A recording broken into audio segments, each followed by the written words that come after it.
અમરેલી જિલ્લામાં છેલ્લા કેટલાક દિવસોથી વરસી રહેલા ભારે વરસાદના કારણે અનેક વિસ્તારોમાં પૂર જેવી સ્થિતિ સર્જાતા સાંસદ ભરતભાઈ સુતરિયા અને સાવરકુંડલા લીલિયાના ધારાસભ્ય મહેશભાઈ કસવાલાએ અસરગ્રસ્ત વિસ્તારોની સ્થળ મુલાકાત લઈ પરિસ્થિતિની સમીક્ષા કરી હતી। બંને જનપ્રતિનિધિઓએ વહીવટી તંત્રના અધિકારીઓ સાથે બેઠક યોજી જાનમાલની સુરક્ષાને સર્વોચ્ચ પ્રાથમિકતા આપતા રાહત અને બચાવ કામગીરી યુદ્ધના ધોરણે હાથ ધરવા સૂચના આપી હતી।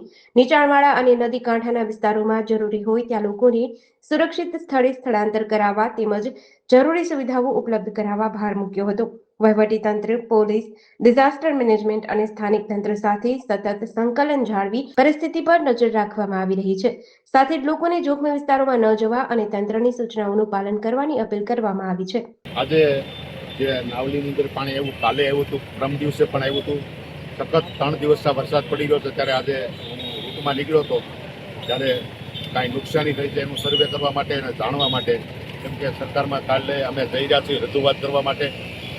તો સલાળાથી લઈ સવારથી આંબા, જાફરાબાદ, રાજુલા અને અત્યારે સાવરકુંડલા પહોંચ્યો હતો ત્યારે આ સ્થિતિ જોઈ અને નગરપાલિકાની ટીમ અહીંયા સખત માથે રહેશે મશીનગીરી સાથે।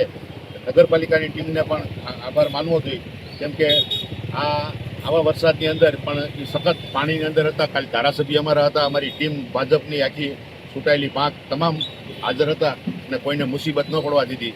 એટલે આ બધી વાત લઈ અને કાલ સરકારમાં અમે રજૂઆત કરવા. જેડી સિંહ સાથે મોહિત દોશી, અમરેલી।